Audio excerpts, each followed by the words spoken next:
Hey everyone, this past week was a district work week, which means that I was lucky enough to spend some time here in Seattle connecting directly with our community.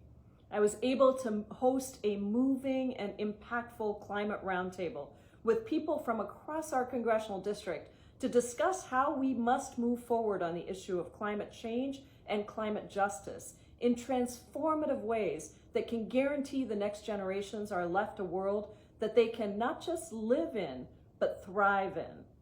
I also had the opportunity to visit the Lumen vaccination site. Thanks to the more than $20 billion in funding that was included in the American Rescue Plan, 1 in 3 people across the country have now had at least one shot of the vaccine. The last time I toured Lumen's site, it was when they were planning on turning it into a field hospital at the beginning of this pandemic, a year ago.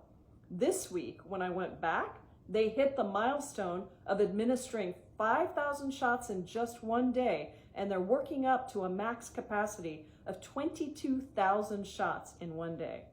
It is so exciting to see a light at the end of this tunnel after such a difficult year of living through this pandemic. And it was so wonderful to see volunteers from our community coming out to help administer the shots and welcome people in to this place of hope. I also had the opportunity to visit the West Seattle Bridge construction site, go down underneath the bridge and see firsthand all of the work that is happening to repair this incredibly important bridge.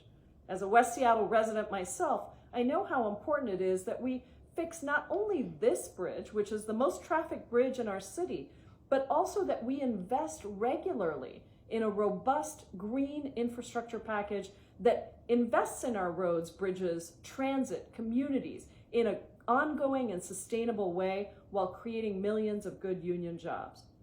And finally, this week, we celebrated Trans Day of Visibility.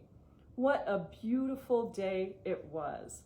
It was a moment to say to our trans community members everywhere, including my own trans kid, we see you, we honor you, and we will fight for you. I am so proud to be the new co-chair of a new trans task force in Congress and ready to get to work on real support for trans folks everywhere.